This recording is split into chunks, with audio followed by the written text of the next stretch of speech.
Salutations, chers frères, chers sœurs de lumière, et bienvenue de nouveau à cette vibracapsule transdimensionnelle. Vous savez, il me fait toujours plaisir de pouvoir répondre à ces questions, et parce qu'elles sont importantes, je vous le répète. Elles sont importantes, oui, pour tous ceux et celles qui se posent ces questions-là déjà depuis fort longtemps. Donc, sans préambule davantage, je tiens à remercier Marie-Josée qui est à mes côtés et qui va poser des questions pour cette vibracapsule transdimensionnelle. Merci de votre écoute. Donc, la première question nous vient de Louise qui nous dit « Bonjour Yvan, à force de disparaître, de s'abandonner à la lumière, est-ce possible que je perçoive mon corps d'être-té? Une vision est ressentie de l'alignement des soleils et le rayonnement du corps de gloire en interaction avec le tout. » Merci, Louise. Merci, Louise, pour votre question. En fait, ce que vous pouvez percevoir du corps de lumière, il faut faire attention. Le corps de lumière peut être votre double éthérique, peut être également votre Merkaba interdimensionnel individuel. Le corps d'être-té, le corps de gloire, c'est le corps d'élévation et d'ascension, ce qui est totalement différent.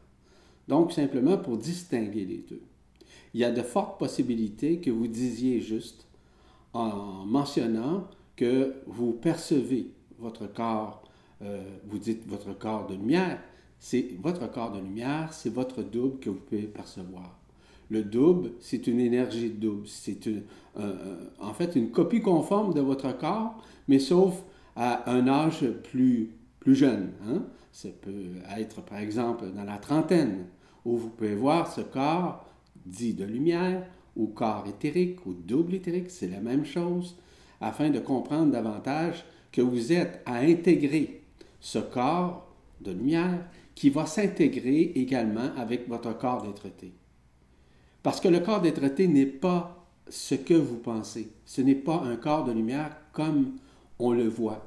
La multidimensionnalité d'un corps d'être-té ou un corps de gloire est vraiment différent.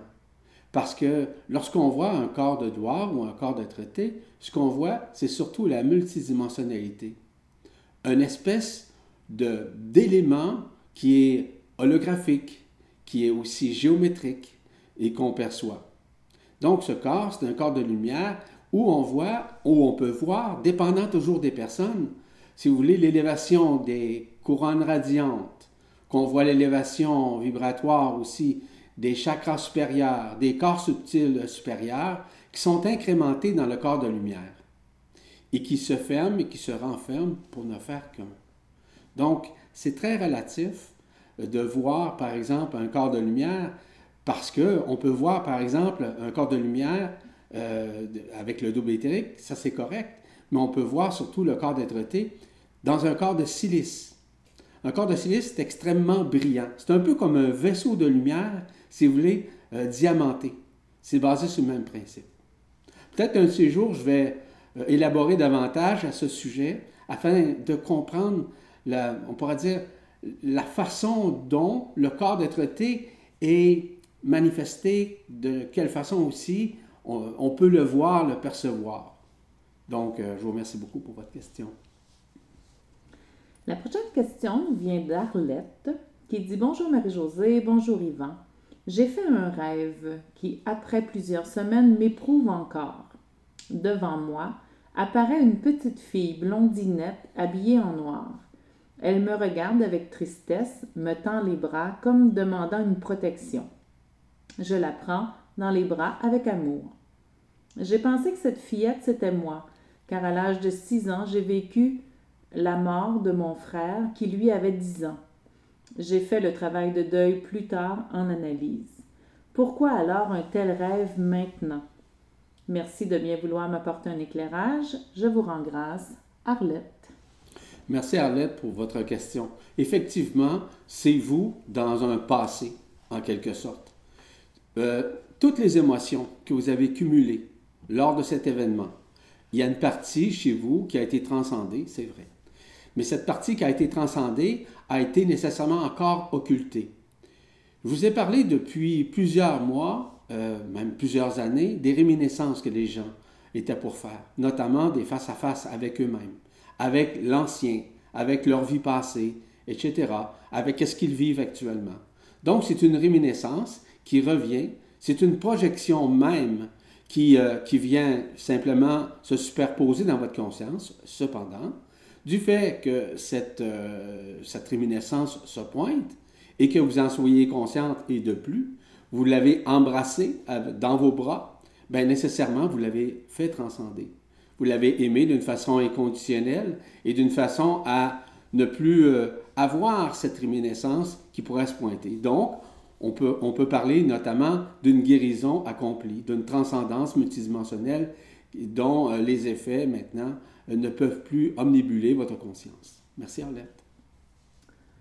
La prochaine question nous vient de Jean-Pierre qui dit « Bonjour Yvan, j'aurais en fait 2 questions. Je m'inquiète énormément au sujet de la puce qu'ils veulent nous implanter dans le poignet. Est-ce vrai que l'on perd notre connexion divine? Ensuite, les fameux chemtrails, est-ce qu'ils peuvent affecter notre ascension? J'aime beaucoup tes vibrocapsules et ça me fait vibrer. Merci à vous deux, Jean-Pierre. Merci Jean-Pierre. La première question est relative à quoi encore? La puce qu'on veut nous implanter au poignet. C'est certain que la puce qu'on peut mettre au poignet, c'est des choses qui peuvent arriver et c'est des choses vraiment qui existent. Maintenant, ça n'arrivera pas. Ça pourrait arriver, oui, pour certaines personnes qui sont déconnectées. Les personnes qui sont déconnectées, évidemment, de leur nature divine, pourraient être, on pourrait dire, enchâssées par ça. Ce qui fait en sorte que, graduellement, ces gens-là vont être soumis, si vous voulez, à une fréquence, c'est-à-dire un peu comme une station de radio auquel nous avons accès, et de se connecter à ça. Si vous craignez ça, mais ne craignez rien, parce que si vous êtes dans l'ouverture du cœur, je crois que vous l'êtes, évidemment, et si vous êtes dans la continuation, dans un lâcher-prise, dans un abandon, automatiquement, rien de ce genre puisse vous arriver. C'est que ça va arriver seulement à ceux et celles qui sont encore dans les résistances, dans leur peur, dans leur quotidien, qui veulent maintenir encore les dualités, qui pensent encore avoir un libre arbitre, etc. Donc, si vous êtes encore dans ces créneaux, c'est évident que les possibilités puissent se manifester et qu'on puisse implanter, si vous voulez, une espèce de puce dans votre poignet. Mais faites-vous confiance. Et surtout, faites confiance à l'intelligence de la lumière qui se charge nécessairement à ce que ces genres de choses ne puissent vous arriver. La deuxième question, c'est? Les chemtrails, est-ce qu'elles peuvent affecter notre ascension? Non, les chemtrails, nécessairement pas l'ascension. Par contre, elles se manifestent surtout pour omnibuler la conscience, pour la faire réagir dans une certaine mesure. Et ces chemtrails-là, avec des sons, des images et aussi des vibrations, OK, ont une tendance justement à obscurcir la conscience, à la maintenir, à la rendre dualitaire, à la rendre agressive, à rendre même l'âme agressive dans des moments parfois. Donc, les chemtrails sont pas bons, c'est pas nécessairement quelque chose d'extraordinairement bon. Ce qui est important de réaliser, c'est que ça ne doit pas vous déranger. Vous devez devenir l'observateur de ces situations, mais sans, par exemple, vous associer à ces pensées. Parce qu'il est vrai que ces chemtrails-là sont nécessairement néfastes et aussi nocives pour la santé psychologique de l'être humain et même pour sa santé, on pourrait dire, psychique. Ça dépend toujours aussi de la façon qu'on prend ça. Si vous êtes dans la peur des chemtrails, vous allez maintenir cette peur-là. En maintenant cette peur-là, vous maintenez également une résistance. Alors, vous avez seulement qu'à vous abandonner à l'intelligence de la lumière qui se charge nécessairement de vous aider en votre conscience et en votre être et dans votre corps, ainsi que dans votre esprit, à ne pas vous associer à ces formes pensées. Merci Jean-Pierre pour vos questions. La prochaine question nous vient de Serge. En fait, les prochaines questions, parce qu'il a 3 questions, 3 petites questions, donc je les pose une après l'autre. Première, comment reconnaître ses potentiels? La première question est intéressante. Comment reconnaître ses potentiels? Je ne sais pas si vous avez eu l'occasion de lire les articles, les chroniques que j'ai effectuées, d'assister à des séminaires, d'assister à des ateliers aussi que j'ai donnés. Je parle énormément de la reconnaissance multidimensionnelle de soi. Et ces potentiels, on peut les retrouver à partir du moment où nous sommes effectivement dans un lâcher-prise, dans un abandon, mais surtout dans la reconnaissance multidimensionnelle de l'être que nous sommes. Vous savez, que ce soit l'ego, la personnalité ou le mental, ce ne sont que des projections de nous-mêmes, en fait, dans une personne qui vit. Et la personne est totalement illusoire. Si vous pensez vivre, par exemple, l'ascension, vous la vivez évidemment dans la personne, dans la personnalité, dans l'ego. Sauf que si vous pensez que c'est votre personne qui ascensionne et qui va ascensionner, vous êtes totalement dans l'illusion. Donc, comment reconnaître ces potentiels? C'est que ces potentiels sont incommensurables. Et ils ne peuvent d'aucune façon être mesurables ou quantifiables d'aucune manière. Ce qui est important de réaliser, Serge, c'est d'arriver à comprendre que vous êtes ce que vous êtes en tant qu'être éternel et que vous n'êtes pas ce que vous pensez être ici dans ce monde d'illusion, où la prééminence est surtout axée sur l'ego, la personnalité. Vous n'êtes pas ça. Si vous voulez retrouver votre potentiel, il est fondamental de réaliser qu'à l'intérieur de vous, vous avez des potentiels qui sont extraordinaires, qui sont phénoménales. Vous savez, lors du dernier séminaire que je viens de terminer, incidemment, il y a quelques jours, on y retrouve nécessairement ce qu'on appelle les cités universelles de la multidimensionnalité. À l'intérieur de ce séminaire, je parle beaucoup du corps d'être-té, je parle beaucoup de l'ascension, je parle également de ce qui nous sommes éternellement, de ce qui nous sommes multidimensionnellement, et aussi avec qui nous sommes vibratoirement, pas associés, mais en alliance multidimensionnelle, avec ces êtres de lumière qui nous accompagnent, qu'on appelle également nos lignées interstellaires, qui rejoignent nécessairement notre origine stellaire. Alors Serge, les potentiels ne se mesurent pas d'aucune façon. Elles sont déjà omniprésentes, omniscientes, omnipotentielles et omni-universelles, tout en étant omniluminescentes à l'intérieur de nous. Merci beaucoup pour cette première question. La deuxième question. Pourquoi certains n'aiment pas aller dans leur village? Bon. Pourquoi? Parce qu'il y a souvent des histoires, il y a souvent des situations qui se sont produites à l'intérieur de ce village qui, par exemple, vous ont choqué, qui vous ont peut-être apporté à vivre soit de la colère, de la frustration, ou même de la peur, ou encore des conflits, des dualités avec les gens, ou encore vous n'êtes pas nécessairement d'accord avec la philosophie des gens, leur façon de faire, leur façon d'agir ou de réagir. Ça vous dérange à quelque part. Pourquoi? Parce que ces gens-là, vous pensez peut-être qu'ils ne sont pas à la hauteur de ce qui vous êtes, mais surtout, ces gens-là n'ont pas nécessairement la même vision, voire le même point de vue que vous, ce qui fait en sorte que vous avez une résistance de pouvoir vous pointer nécessairement dans ce village quelconque. Ce qui est important, c'est d'aimer ce qui vous êtes. Oui, ça c'est vrai. Mais surtout, si vous vous pointez une autre fois dans ce village, de pouvoir aimer, que ce soit la nature, que ce soit les êtres, d'une façon inconditionnelle. Vous savez, le Christ nous disait, aimez-vous les uns les autres comme moi je vous ai aimé. Et il nous disait aussi d'aimer autant nos amis que nos ennemis, mais aussi d'aimer les gens qui sont souvent contraires à nous parce que nous sommes tous un dans les réalités multidimensionnelles. Merci pour cette seconde question. Et la dernière question, Serge nous dit, qui peut être un sorcier? Bon, tout le monde peut être un sorcier ou une sorcière, hein? Ça dépend toujours de la façon qu'on voit les choses. Est-ce que la sorcellerie est nécessaire? Je vous dis non, c'est pas nécessaire. L'être, c'est un mage à l'intérieur de lui. L'être, c'est un maître à l'intérieur de lui. Il n'y a pas besoin de sortilège, il n'y a pas besoin de sorcellerie pour pouvoir se manifester. Donc, oui, n'importe qui peut être sorcier ou sorcière, qui peut utiliser des formules magiques, des rituels quelconques. Est-ce que c'est nécessaire?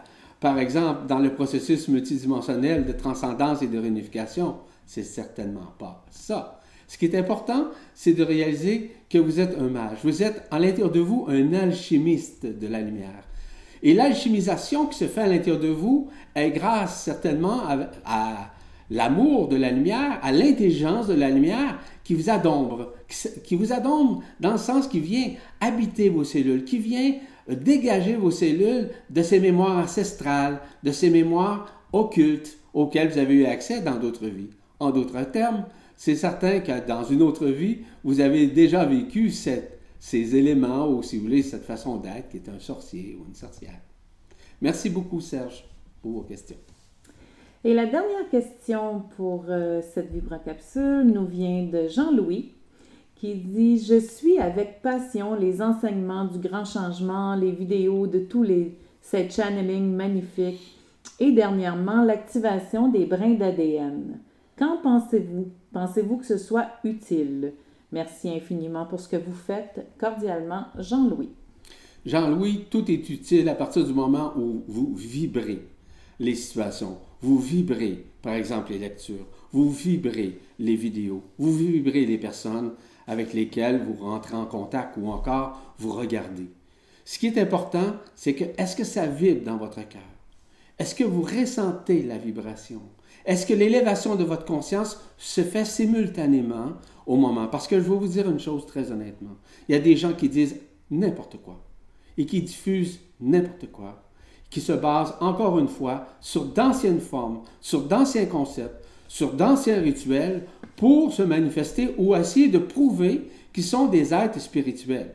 Ces êtres spirituels ne sont pas unifiés comme tels. Ils vont vivre à un moment donné l'unification. Ces êtres spirituels sont surtout axés sur une spiritualité qui a été dogmatisée, une spiritualité qui a été axée nécessairement sur l'ancien, sur de vieilles formes, sur de vieilles façons de faire ou d'être, en quelque sorte, par de la moralisation, par des concepts qui sont complètement obsolètes en tant que tels. Alors, Jean-Louis, je vous invite simplement à vibrer avec votre cœur et en votre cœur lorsque vous regardez quelqu'un, vous écoutez quelqu'un, ou encore vous lisez, par exemple, un article, une chronique, ou quoi que ce soit. Tout est relié à la vibration du cœur. Dans la vibration du cœur, lorsque vous le ressentez, vous allez sentir le feu du cœur dans votre poitrine. En sentant ce feu du cœur dans votre poitrine, il y a certaines aussi palpitations qui peuvent se faire également au niveau de votre cœur physique aussi. Vous allez sentir une vibration, le taux vibratoire augmenter. Le plus important, c'est de réaliser que la conscience du cœur, à ce moment-là, vous amène à l'élévation vibratoire de votre cœur vibral. Merci beaucoup, Jean-Louis, pour votre question. Encore une fois, je vous remercie beaucoup d'avoir écouté et regardé cette vibracapsule. Je vous invite toujours à formuler vos questions. C'est avec un grand plaisir que je réponds à vos questions. Et je vous dis à bientôt, tout en remerciant encore une fois Marie-Josée, mon épouse, de pouvoir poser ces questions. Au plaisir de vous revoir.